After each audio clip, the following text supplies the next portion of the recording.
Hi YouTube, it's Evan. I'm just gonna set you down really quickly. Hopefully you guys can see me. I've been having a lot of technical difficulties this evening, so bear with me tonight. Tonight's topic is going to be about paganism, Wicca, and witchcraft, and what is different and similar in between them. I've been hearing and seeing a lot of different forums, videos, and discussions, and it seems like there's a lot of confusion. So I hope to clear some of this up for some of you guys who are interested or curious, or you just don't quite understand the difference between them. So yeah, I hope you guys enjoy my little video tonight. Let's start off with paganism. Paganism is really like an umbrella term. There's so many different sub-religions and subcategories that fit under pagan, and these include Wicca, shamanism, hoodoo, voodoo, druidism, things like that. And even those subdivisions have their own sub-religions within them as well. Like, for example, under Wicca, you can have Dianic Wicca, or I have a hard time pronouncing this one, so I wrote it down. Asatru, Asatru. It is a Germanic, older traditional styled religion, subdivision of Wicca. I'm not too familiar with that. I'm not even too sure if I'm pronouncing it correctly. If I'm not, please comment below and let me know. So yeah, also something I really want to touch on is not all pagans are Wiccans, and not all pagans are witches. The pagan religion is a religion that's very nature-based, very natural. Pagans, really no matter what sub-religion under pagan, really revere nature and natural things and elements. They are very spiritually attuned with the elements and the seasons and life and death and things that are very natural in life. And paganism is thousands of years old. It's not something that's just new, even though it is so old and there's so many different sub-religions under paganism. Pagans are very oppressed people, and they have been throughout history for hundreds and probably thousands of years. So it seems new. It's been all over the place lately because we are now under constitutional rights as any other religion like Christianity or Judaism or Hinduism in the United States.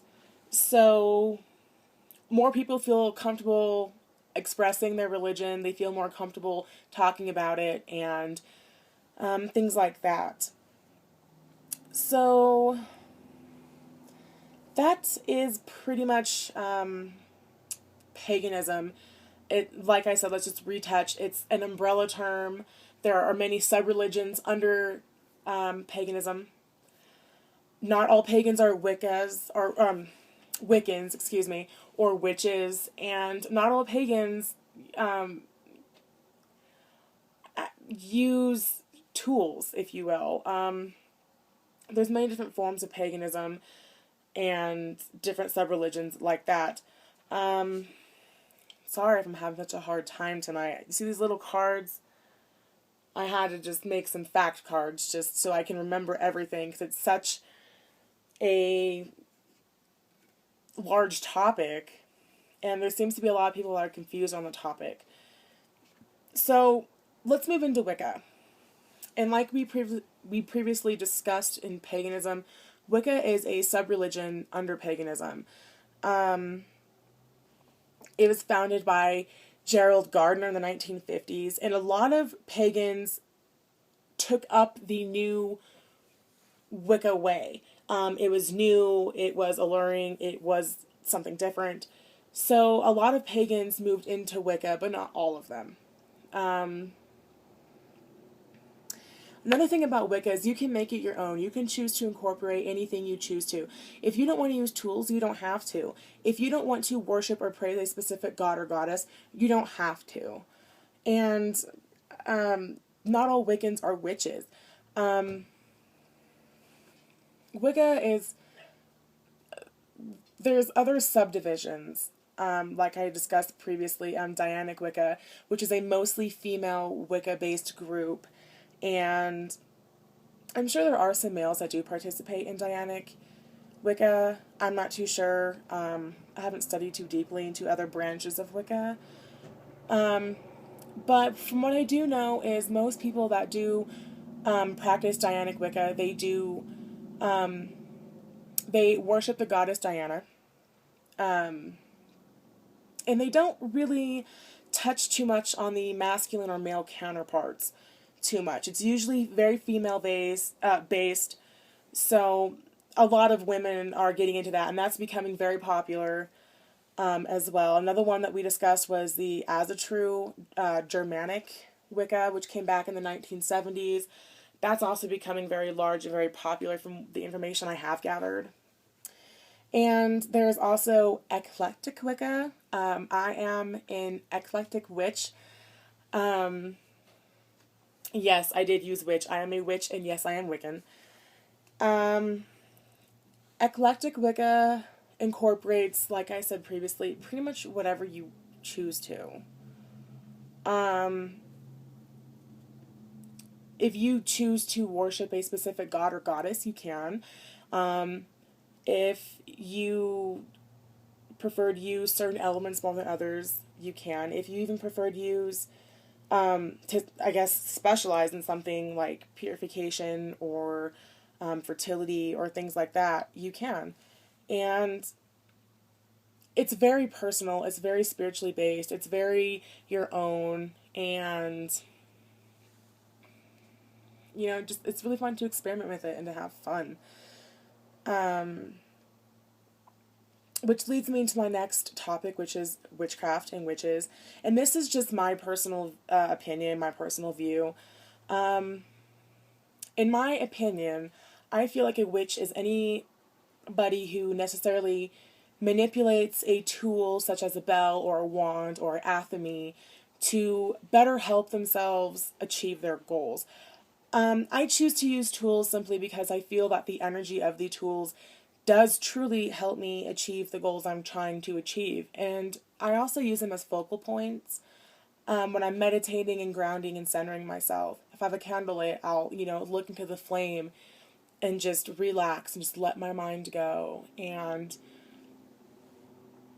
I really feel the energy, and I really feel the energy between the fire and the divine and the goddess and the god and the element. And it's just, it's a really beautiful feeling.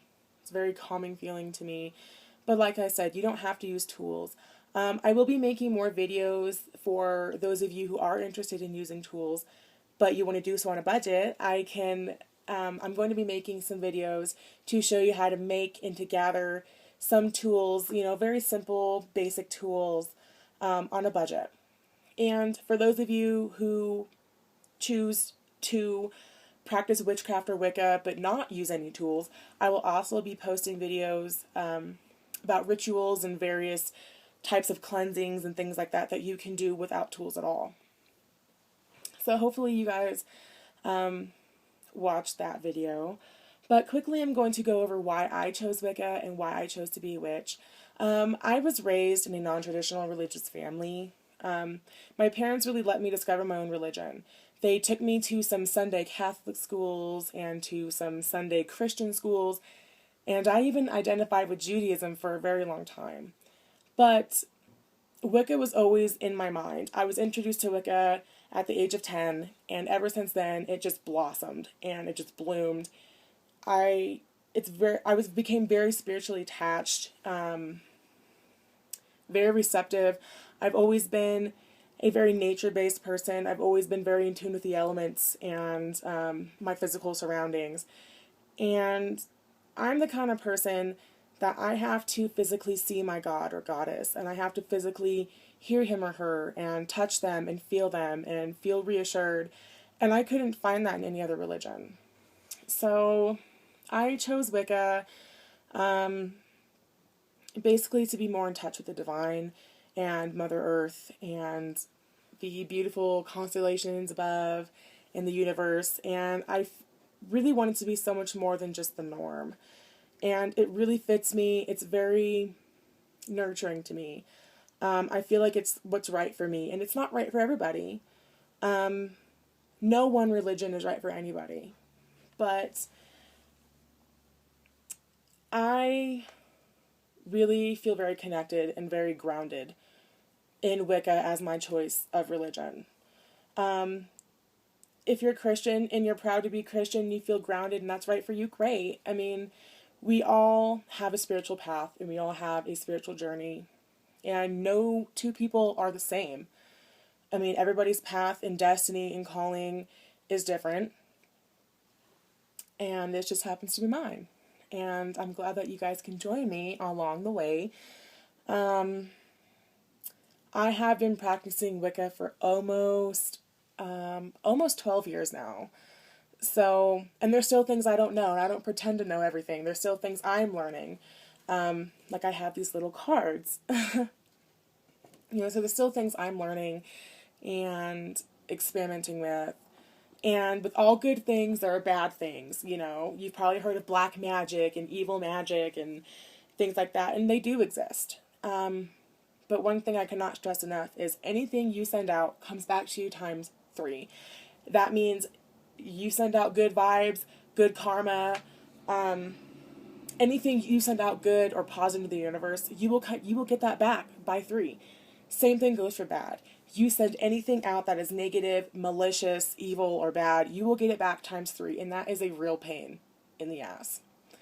So,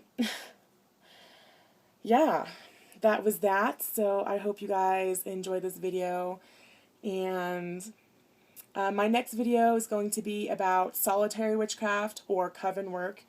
So if anybody's interested in that, please like and subscribe, and you will definitely be seeing more of me. Until then, I wish you all light, love, and blessings, and have a great night. Bye.